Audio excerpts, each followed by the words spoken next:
Almost a year ago, 181 leaders of America's largest businesses pledged to run their companies with the interests of workers in mind, not the shareholders.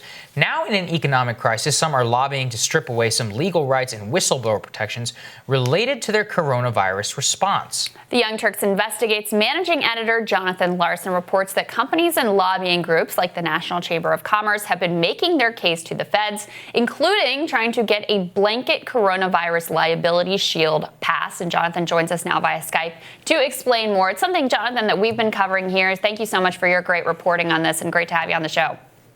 Thanks so much. So just explain to people, what are they trying to get here? What is it that these groups actually want? Well, what they say in the lobbying forums is very vague and opaque.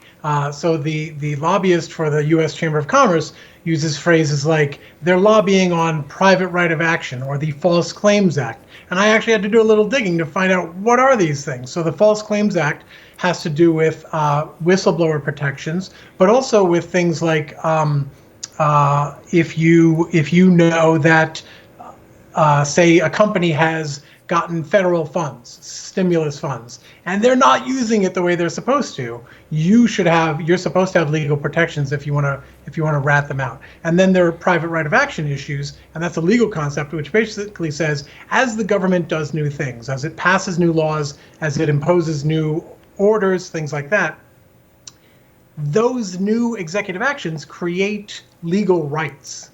And defining what those legal rights are, that's a battle that happens both in the law but also behind the scenes. And so we know that they're fighting on that front. To know what they're actually saying behind closed doors, there we have to go rely on what they say in public, which is basically what we're seeing Mitch McConnell say, which is companies should have liability.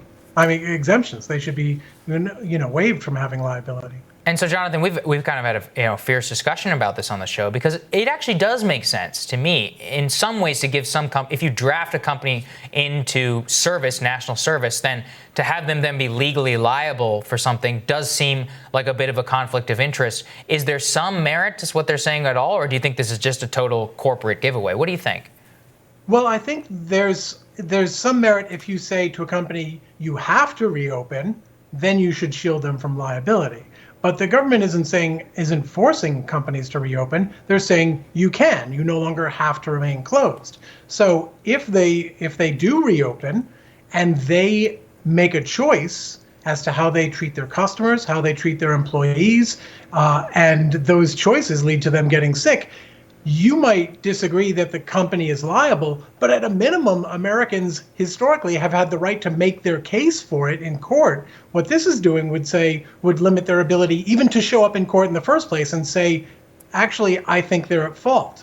Right. And so we've seen, and we've covered closely here, worker movements, popping up across the country at large companies like Amazon, Whole Foods, Instacart, other places like that, where essentially workers are saying you aren't doing enough to keep us safe. We've also tracked really closely how meat processing plants have become hotbeds of infection. Workers have gotten sick. Workers have died. And they say it's because they weren't willing to put social distancing into place. Workers were encouraged to work even though they were sick, even though they were symptomatic. And so no surprise that you end up with this horrible situation of so many infections. So effectively what this would mean is that those workers, if they do get sick, if they do end up dying and their family are looking for some sort of remedy here, they wouldn't be able to go to the courts to get anything. That's certainly the most extreme case if it's settled beforehand. And look, one of the other issues at stake here is, for instance, Bank of America was already sued. They were already sued for using federal stimulus dollars that are supposed to get loaned out to people suffering, small businesses suffering under the coronavirus.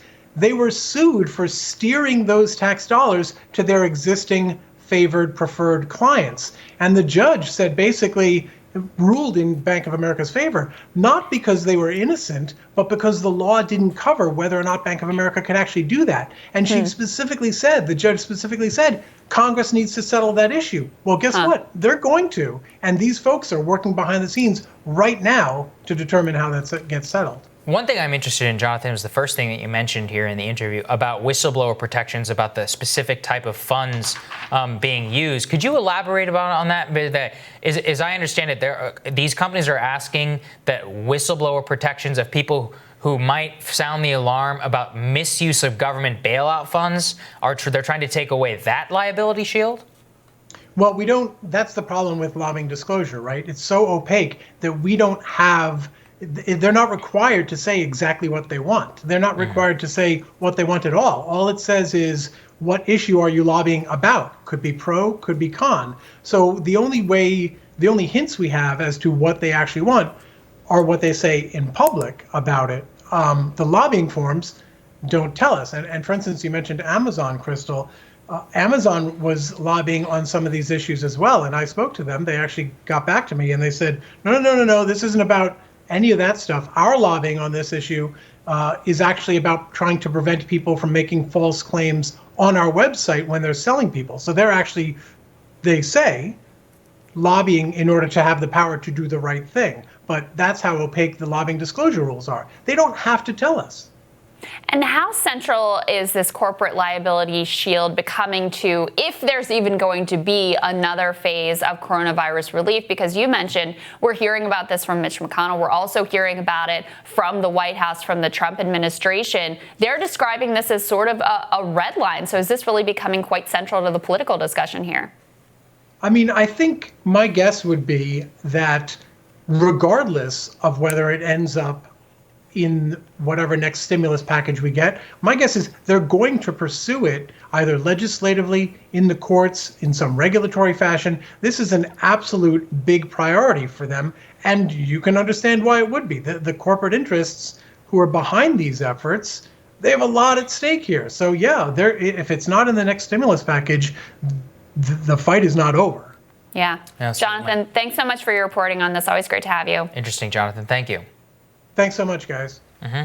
Next on Rising, Andy Lack. He's out as chairman at NBC News. Investigative reporter Rich McHugh. He shares his experiences reporting to and about him when Rising continues.